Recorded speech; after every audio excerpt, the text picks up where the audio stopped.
세계 최고의 인재들은 왜 기본에 집중할까? 평생 성장을 멈추지 않는 사람들의 48가지 공통점. 서문. 월가, 증권거래소가 밀집해 있는 뉴욕 맨하튼의 한 고층 빌딩에서 골드만삭스의 신입사원 연수가 시작되었다.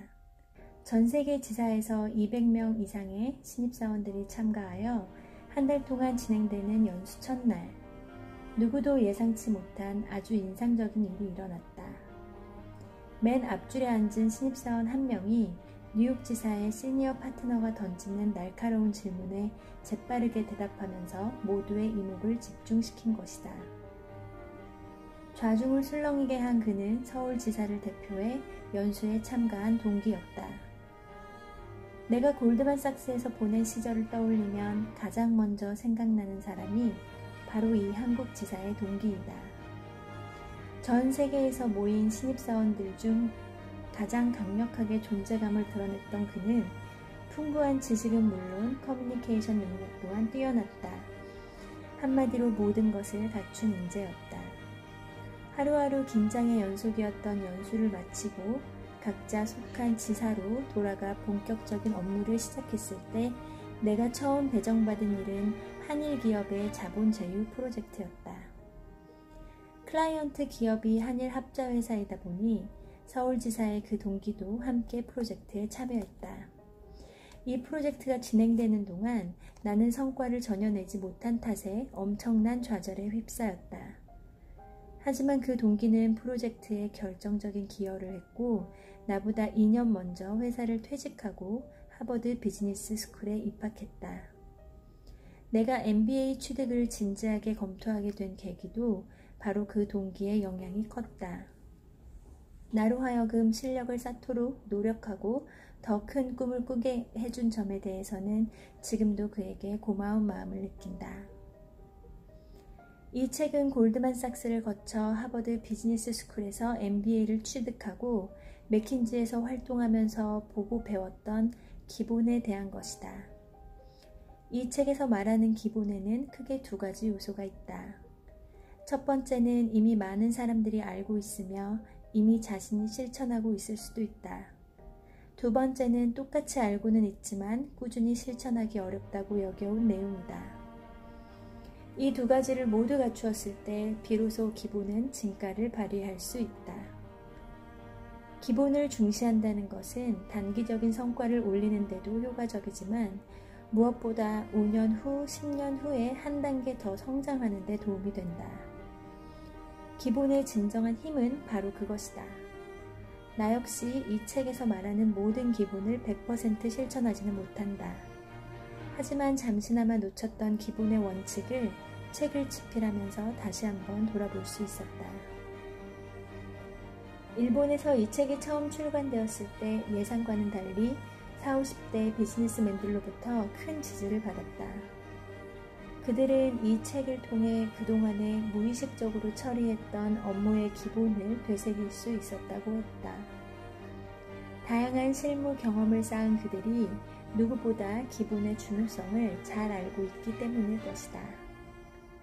이 책에서 말하는 기본은 글로벌 기업만이 지키는 것이 아니라 전 세계 어디에나 오래전부터 중시했던 원칙이기도 하다. 이 책을 계기로 이미 알고 있는 기본을 얼마나 꾸준히 실천하고 있는지 돌아봐도 좋다.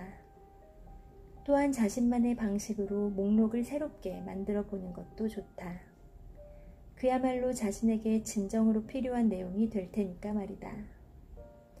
마지막으로 한국에서 이 책이 나올 수 있도록 열정을 가지고 힘써주신 모든 분들에게 감사 인사를 드린다.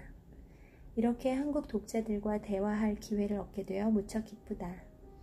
부디 이 책이 많은 분들에게 첫 시작의 자세로 돌아가 기본의 진정한 가치를 찾도록 도와주는 가이드가 되길 기대한다. 무슨 일이 있어도 약속 시간 10분 전에 도착한다. 약속 시간을 지킨다는 것이 만국 공통의 보편적인 룰이라는 점에는 논의의 여지가 없다.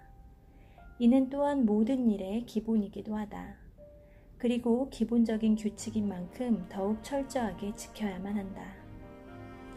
비즈니스 세계는 물론 인간관계에서도 지각하지 않고 약속 시간을 지키는 사람은 늘 신뢰를 받는다.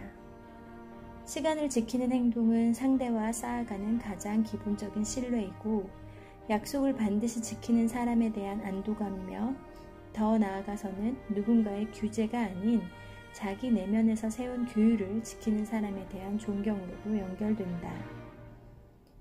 골드만삭스 시절에 겪었던 일화 한 가지를 소개하겠다.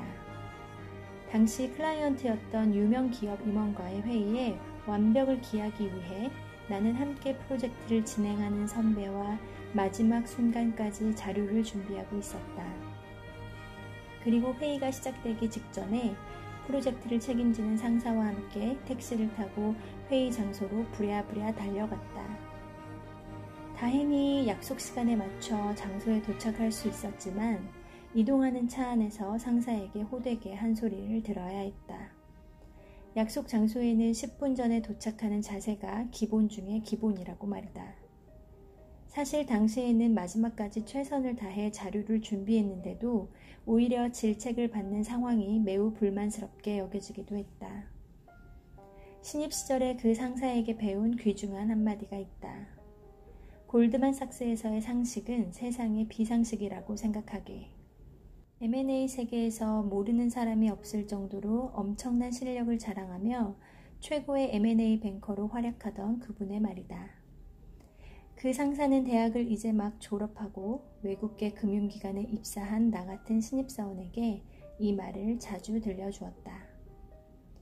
경력자를 주로 뽑던 골드만삭스에서는 대학을 졸업하고 곧바로 입사하는 신입사원들이 적었기 때문에 이들을 위한 교육 시스템을 비교한다면 일본의 인류 기업에 비해 열악한 부분이 매우 많았다. 그러다 보니 나 같은 신입을 볼 때마다 그런 조언을 해주었던 것이다.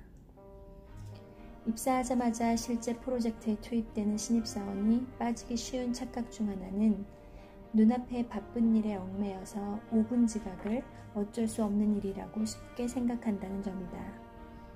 그리고 이직해온 우수한 뱅커들과 일하다 보니 아직 아무것도 할 수 없는 자신도 우수하다고 착각하는 경우가 많다.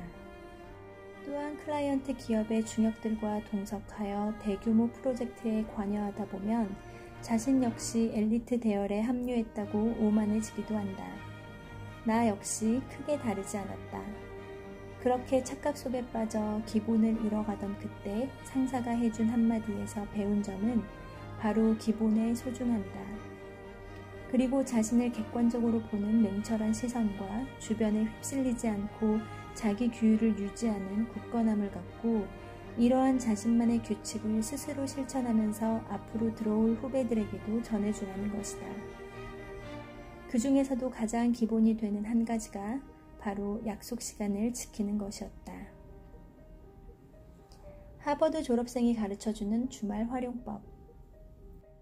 하버드 비즈니스 스쿨에서 가장 인기 있는 강의 가운데 하나인 Management in Perspective, 줄여서 MIP라 불리는 이 강의는 필수 코스인 1학년을 무사히 완료하고 2학년으로 진급한 학생들 중 대다수가 선호하는 과목이다. 이 코스는 단순히 인기 강의라는 점을 제외하고도 독특한 특징이 있다. 강의 운영 방식과 내용 자체가 하버드 비즈니스 스쿨에서는 흔히 볼 수 없는, 아니 거의 유일한 수업이라고 해도 과언이 아니다.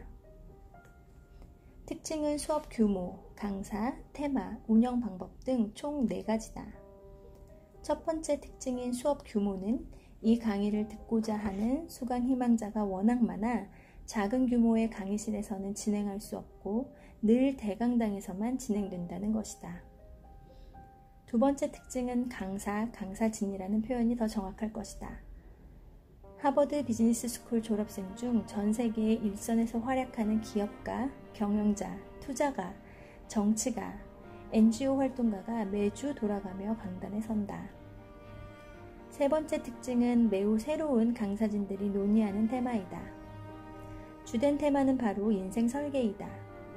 각자의 분야에서 실력을 인정받으며 최고로 자리 잡은 사람들이 자신의 인생을 돌아보며 커리어와 사생활을 포함한 인생에서 진짜 중요한 것이 무엇인지, 과거로 돌아갈 수 있다면 무엇에 더욱 충실하고 싶은지 등을 젊은이들에게 조언해준다. 마지막 네 번째 특징은 운영 방법이다. 하버드 비즈니스 스쿨은 케이스 스터디 교재를 사전에 예습하고 학생끼리 열띤 토론을 벌이는 사례 연구법으로 유명하다. MIP 외에는 모든 수업이 케이스 스터디 교재를 기반으로 진행된다. 그러나 MIP 코스에서는 강사진에게 질문을 던지고 그에 대한 대답을 SNS와 같은 플랫폼상에서 주고받는다. 케이스 스터디를 할 때와 같은 중압감은 없지만 앞으로 일과 인생을 어떻게 조화롭게 이끌어 갈 것인지를 고민하는 학생들에게 생각해 볼 수 있는 기회를 제공하고 또 먼저 이를 고민하고 수많은 시행착오를 거친 선배들의 이야기를 통해 많은 깨달음을 주는 수업이다. 이런 MIP 강의를 하버드 비즈니스 스쿨에서 가장 배우는 점이 많은 수업이라고 평가하는 학생도 많다. 일과 삶의 조화를 후회하는 인재들. MIP에서 가장 자주 언급되는 테마는 일과 삶의 조화, 즉 워크 앤 라이프 밸런스이다. 하버드 비즈니스 스쿨에 입학하는 대다수의 사람들은 이미 누구에게나 인정받는 실력자이자 일 중독자이다.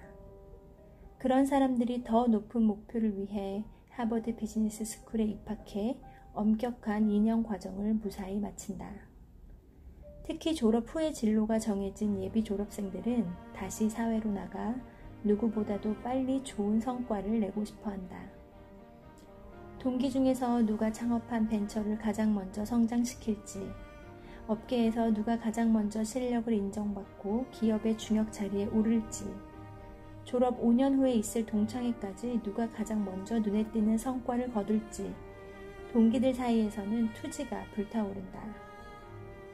태생적으로 워커홀릭 경향이 강한 하버드 비즈니스 스쿨 학생들이 포춘이 선정한 100대 기업의 CEO나 저명한 벤처 캐피털리스트들의 인생담에 흥미를 갖지 않을 수가 없다.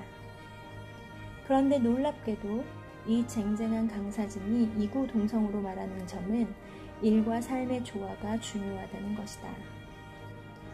비즈니스 세계에서 큰 성공을 거두었다는 평가를 받는 그들 중에는 일 때문에 소홀할 수밖에 없었던 사생활을 후회하는 사람도 적지 않았다. 그 결과 그들은 커리어만을 좇는 젊은이들에게 인생 설계를 먼저 하고 나서 커리어를 쌓으라고 권유했다. 하지만 각자의 연령대에 따라 그들이 조언을 받아들이고 이를 기반으로 인생을 설계하는 방식은 달라질 것이다. 그렇다면 과연 20대 비즈니스맨에게 자신의 연령대에 맞는 일과 삶의 조화란 무엇이며 어떻게 인생 설계를 해야 할까? 또 기초 업무를 모두 배우고 일에서 더 높은 성과를 낼 수 있는 30대 비즈니스맨은 어떻게 해야 할까? 이 테마는 각각에 맞는 밸런스를 묻고 있다는 점에서 매우 어려울 수밖에 없다. 절대적인 판단 기준이 존재하지 않기 때문이다. 연령대에 따라서 혹은 무엇에 더 가치를 두느냐에 따라서 답이 달라질 것이다. 각자가 생각하는 기준에 맞춰 자신만의 조화를 찾아가는 일이 무엇보다 중요하다. 나는 일과 삶의 조화에 대해 다음과 같이 생각한다.